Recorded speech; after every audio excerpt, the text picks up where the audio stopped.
பீகார் மாநிலத்தில் வெள்ள பாதிப்பை ஆய்வு செய்ய போன ஒரு எம்பி இப்போ சர்ச்சையில் சிக்கியிருக்கிறாரு.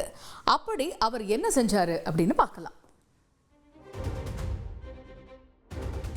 பீகார் மாநிலம் கதிஹாரில் மழை வெள்ள பாதிப்புகளை பார்வையிட சென்ற காங்கிரஸ் எம்பி தாரிக் அன்வர் தனது கால் தண்ணீரில் நனையாமல் ஒருவர் முதுகில் ஏறி சென்றது கடும் விமர்சனத்தை ஏற்படுத்தியுள்ளது. இது தொடர்பான வீடியோ சமூக வலைதளத்தில் பரவியதை அடுத்து காங்கிரஸ் எம்பியின் செயலுக்கு ஏராளமானோர் கண்டனம் தெரிவித்துள்ளனர்.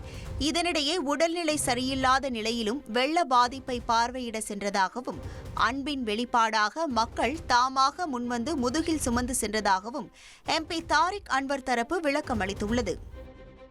சாலையில கம்பீரமா நடந்து போய்கிட்டு இருந்த யானையை காட்டுக்குள்ள போக சொல்லி வனத்துறையினர் கெஞ்சி இருக்காங்க.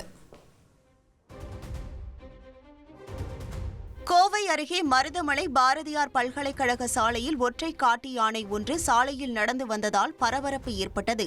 மழையால் சாலையில் மக்கள் குறைவாக இருந்த போதிலும் யானை சாலையின் ஓரத்தில் நடந்து செல்வதை பார்த்தவர்கள் அதிர்ச்சி அடைந்தனர். தகவல் அறிந்து வந்த வனத்துறையினர் ரோந்து வாகனம் மூலம் யானையை கண்காணித்தனர். அப்போது சாலையில் நடந்து சென்ற யானையிடம் ரைட்ல போ வடக்குல போ சாமி என வனப்பணியாளர்கள் கூறிய வீடியோ வெளியாகியுள்ளது.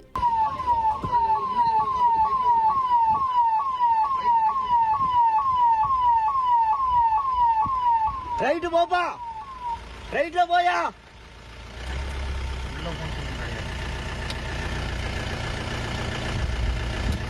வடக்க போ சாமி,